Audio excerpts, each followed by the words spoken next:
বেগম খালেদা জিয়ার মৃত্যুতে আসলে বগুড়া সহ সারা দেশে যে একটা শোকের আবহাওয়া বিরাজ করছে সেটি কিন্তু আজকেও বগুড়ায় আমরা দেখেছি যে বিদ্যমান রয়েছে। আপনি জানেন যে সরকারি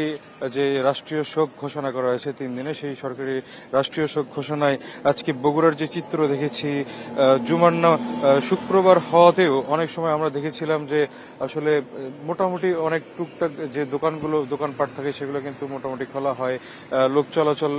থাকে, কিন্তু আজকে একেবারেই নেই। এবং নেতাকর্মীরাও যেটি বলছেন যে বেগম খালেদা জিয়ার যে মৃত্যু সেটি আসলে অনাকাঙ্ক্ষিত এবং আসলে তারা এত দ্রুত এই নির্বাচনের আগ দিয়ে যে বেগম খালেদা জিয়া চলে যাবেন এটা তারা মানতে পারছিলেন না। তো এই বেগম খালেদা জিয়ার মৃত্যুর পরে আসলে যে ধরনের আচার আচরণগুলো, যে বিষয়গুলো তারা বলেছিলেন যে ভোটারদের কাছ থেকে, ভোটাররা যদি আশা করছেন নেতাকর্মীদের কাছ থেকে যে বিএনপির যাতে খালেদা জিয়ার আদর্শগুলো ধারণ করে এই আগামীতে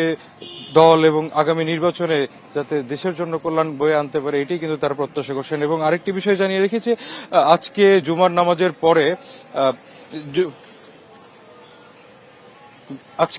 নামাজের পরে বিভিন্ন মসজিদ এবং মসজিদে দোয়া এবং প্রার্থনা করা হবে এবং একই সাথে মন্দিরগুলোতে আমরা জানতে পেরেছি যে বেগম খালেদা জিয়ার জন্য প্রার্থনা করা হবে এবং একই সাথে গির্জাগুলোতেও তার রুহের মাগফিরাতের জন্য হয়তো প্রার্থনা করা হবে, আমরা যতদূর জানতে পেরেছি। তো আজকে বগুড়ায়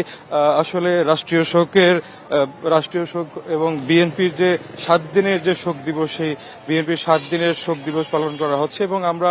বগুড়া থেকে এই যে আজকে আপনি জানেন যে মনোনয়ন যাচাই বাছাই চলছে এবং এই মনোনয়ন যাচাই বাছাইয়ের ক্রান্তি লগ্নেও কিন্তু বেগম খালেদা জিয়াকে নিয়ে কথা উঠেছিল যে উনি বগুড়া 7 আসন থেকে নির্বাচন করছিলেন এবং এই বগুড়া 7 আসনের নির্বাচনে কিন্তু উনি মনোনয়নপত্রও জমা দিয়েছিলেন। তো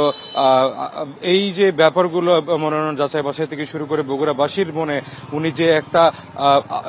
দাগ রেখে গেছেন, একটা ক্ষত রেখে গেছেন, সেটি কিন্তু দৃশ্যমান আমরা যতদূর দেখেছি। তো এই ছিল আসলে বগুড়া থেকে রাষ্ট্রীয় শোকে, বেগম খালেদা জিয়ার মৃত্যুতে রাষ্ট্রীয় শোক দিবসের বিষয় নিয়ে আমার কাছে সর্বশেষ।